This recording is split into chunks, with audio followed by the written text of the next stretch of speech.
The wind over the mesas had a voice that night dry, whispering, almost human. The people of Zuni Pueblo called it the breath of the earth, the sound of spirits remembering.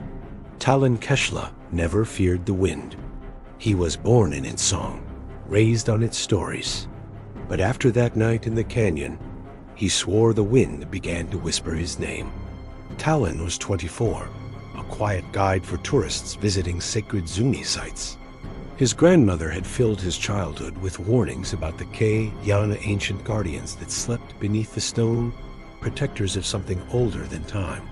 They weren't evil, she said, but if disturbed, they remembered who had done it. He'd half believed her, until the archaeologists came. A professor and 3 assistants arrived claiming permission to study subterranean petroglyphs. The elders refused, but by morning, their campfires were already burning near the old shrine. Talon was ordered to accompany them, to make sure they don't dig too deep, his uncle said. They reached the canyon at dusk. The walls were carved with spirals, thunderbirds, and figures that seemed to shift in the fading light. The air felt heavy, the silence unnatural. The professor traced a carving. Prehistoric, he said. Prehistoric doesn't mean unguarded, Talon answered. The others laughed. He didn't. By midday, they were digging at the cliff's base. Beneath a layer of sand, they uncovered a circular stone slab, blackened as if by fire, covered in handprints burned into its surface. Talon's heart sank. His grandmother's stories came back the door of silence, where the Kayana slept. Cover it, he said. This place is not for us. The professor smiled. You don't really believe that. That night the wind changed.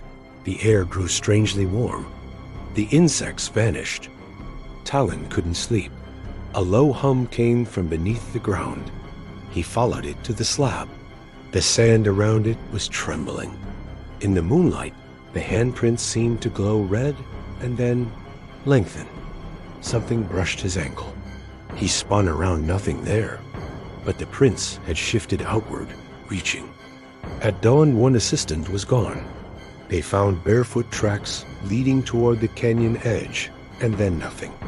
Smooth rock, as if he had vanished into the stone. The professor refused to stop.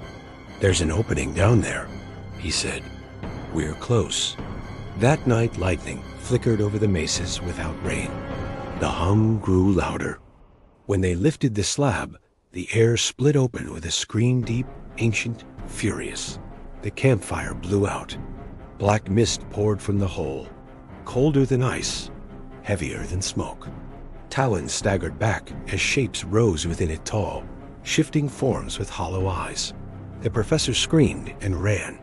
The assistants followed, but the mist caught them.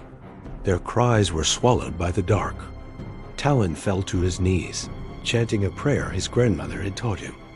The shadows circled but didn't touch. They listened. Then the professor's voice broke through the chaos, screaming for help before something pulled him under the earth. The slab slammed shut. Silence returned. Talon stayed there till sunrise. The camp was gone as if erased. Only the professor's cracked glasses remained. When he returned to the Pueblo, the elders listened quietly. The oldest said, "You have seen the keepers. They spared you because you are of this land. Remember them, and they will rest." Talon tried. He stopped guiding tourists. But the hum followed him, in the wind, in the pipes, even in his dreams. At night, he sometimes saw shapes outside his window, tall shadows that waited. Finally, his uncle told him, "The land remembers your fear. You must give it back." "How?" Talon whispered. "Return to where it began." He set out alone under a black sky, carrying only a torch and a prayer feather. When he reached the canyon, lightning flashed over the cliffs. The slab was half open, breathing. He knelt beside it and laid the feather down.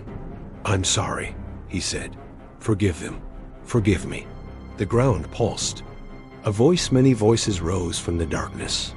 Too late, the wind howled, tearing the torch away. The slab burst open, releasing the black smoke again.